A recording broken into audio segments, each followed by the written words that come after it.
Hello, I'm Elliot Berger, Senior Scientist, Auditory Research for Aero Technologies, and I have been working with foam earplugs since they were invented in the 1970s.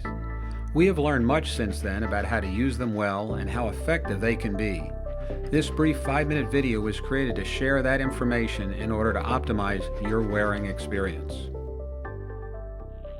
In the next few minutes, I'd like to explain to you some of the features of using a foam earplug to get the best comfort and the best protection. Although foam earplugs are relatively easy to use for fine performance, if you pay attention to these details, they'll work a lot better for you. With a foam plug, unlike another piece of foam, for example a bathroom sponge which you squash and knead and squeeze, with a foam plug there's a particular way that you want to prepare it for insertion. You want to roll it into a very tiny, tightly compressed cylinder. Now some people like to roll it along their fingers like this. Other people like to roll it around their fingers. Some people, because they need some extra finger strength, will use both hands. The only thing that doesn't work because it causes a distorted and creased plug is to roll it between the palms of your hands.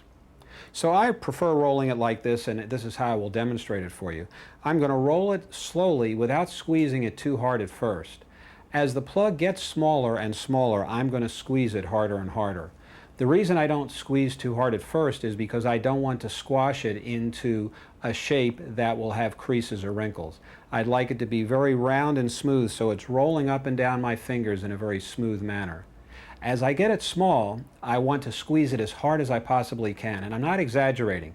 I seriously mean that this is your morning finger exercises. You want to squeeze this plug as hard as you possibly can so that you have a tiny crease-free cylinder that you can then put into your ear.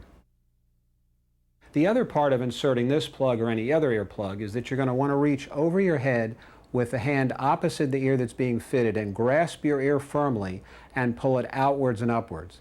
The reason that we do that, as you see here, is that as we pull on the ear, it changes the opening of the ear canal. You can see how now I have my ear opened rather widely, and it will be easier for me to get a plug in. For different people, the direction may vary somewhat, but in all cases you will be grabbing the ear between the thumb and forefingers and pulling it away from the side of your head. So you roll the plug down while you have the plug well compressed, you keep rolling it, you bring it up to your ear, and now while you're holding the pinna, you insert the plug in the ear canal. There's no reason to hold the plug because once you've put it in your ear properly, it will expand in place to give you a custom, comfortable fit. One of the likeliest causes of a bad insertion of a foam earplug is that it has been inadequately rolled down or it has been allowed to expand too much before it was brought up for insertion to the ear. What this looks like is that someone will come up to the ear with a plug inadequately compressed and then try and force it into the ear canal. It won't slide into the canal any more than it will slide out of the canal, and you can see how it looks like it's expanding out of my ear. Actually, it's simply regaining its original uncompressed shape. One gauge that's helpful to judge the fit of a foam earplug is where the back of the plug sits relative to this little bump in front of the ear, which is called the tragus.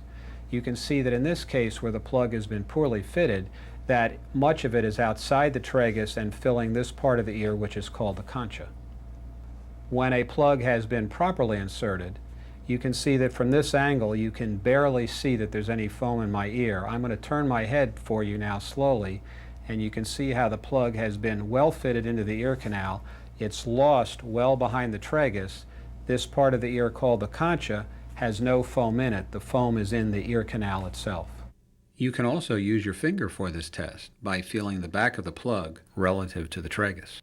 Another way to assess the fit of foam earplugs is to allow them to expand in your ear for about a minute or so, and then to remove them and examine the plug, or read the plug if you will, because at this point the plug will be providing a custom impression of your ear.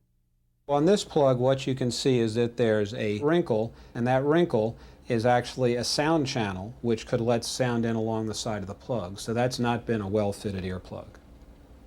Now on this earplug, the tip of it has been mashed back a little bit. I would like to see the end of the plug blunt and square, indicating that it had been allowed to be inserted fully and to expand to fill the canal. This one had been pushed in a little bit at the end and was running into the canal wall. On this one you can see that about one half of it has been inserted into the ear canal. You can see by the bend here, there's no creases or wrinkles, so that is a well-fitted foam earplug. Thank you for your time, and now it's up to you. Try my suggestions. Be willing to practice and pay attention to your ears. You will be rewarded with a lifetime of good listening.